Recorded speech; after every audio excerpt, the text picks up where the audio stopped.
entend souvent dire que la résurrection de Jésus serait un récit inventé de toutes pièces qui se serait construit avec le temps. Jésus était un bon gars avec une philosophie de vie intéressante, mais on en a fait un mi-homme, mi-dieu qui faisait des miracles et qui a fini par ressusciter.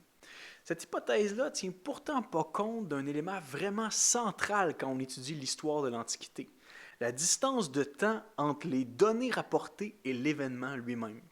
La brièveté des délais entre l'événement de la résurrection et l'annonce orale et écrite que nous avons de cette résurrection est vraiment impressionnante et vraiment courte comparativement au reste des personnages importants de l'Antiquité.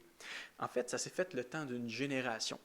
Il y avait bien des gens encore en vie pour détecter une fraude éventuelle, pour se porter garant des vérités proclamées. Lorsque les gens parlent de la résurrection, ils ont en tête des récits folkloriques, légendaires, qui sont racontés et transmis avec le temps et au fond exagérés avec le temps. Mais ce genre de légende urbaine créée, construite par la culture, réclame du temps.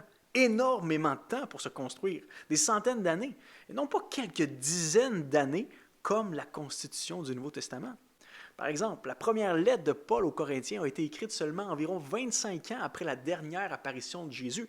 Et la plupart de ceux qui avaient vu Jésus ressusciter étaient encore en vie. C'est ce qu'on peut lire en 1 Corinthiens 15, verset 6. N'importe quel croyant de Corinthe pouvait donc aller vérifier par lui-même ces affirmations-là et les confirmer ou infirmer avec des gens qui avaient vu le Christ ressusciter de leur vivant. Mais ce n'est pas tout.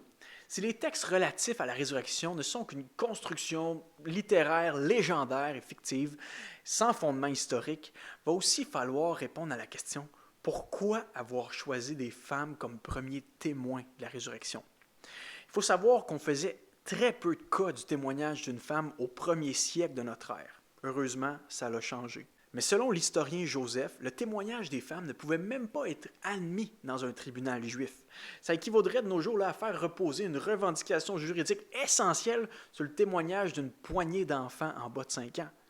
On sait même que certains critiques païens ont précisément rejeté les témoignages bibliques de la résurrection en traitant les premiers témoins de femelles hystériques.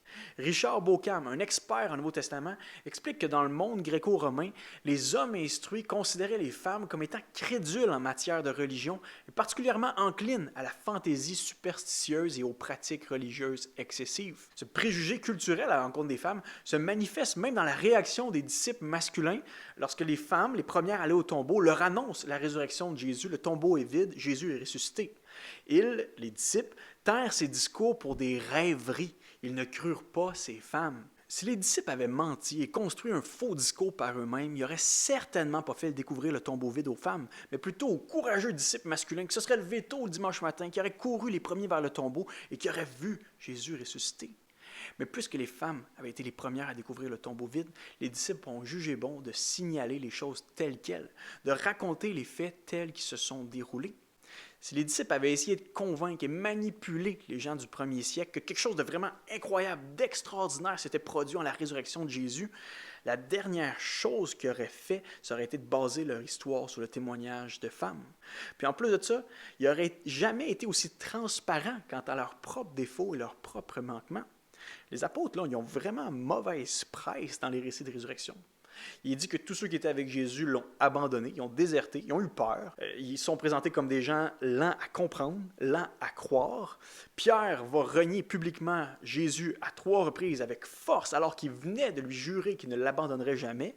Et on peut juste penser à Thomas, l'incrédule, qui refuse mordicus de croire ses amis, de croire la parole de Jésus, disant qu'elle est ressuscitée.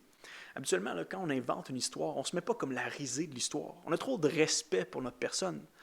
On ne se donne peut-être pas le rôle de héros, on a un peu de modestie, mais on ne se donne quand même pas celui de zéro. Mais les disciples ont été jusqu'à raconter des détails gênants, embarrassants pour eux, car leur but n'était pas de se mettre en avant, mais plutôt de rendre compte des faits tels qu'ils se sont déroulés. Christ est ressuscité, et voici comment ça s'est passé.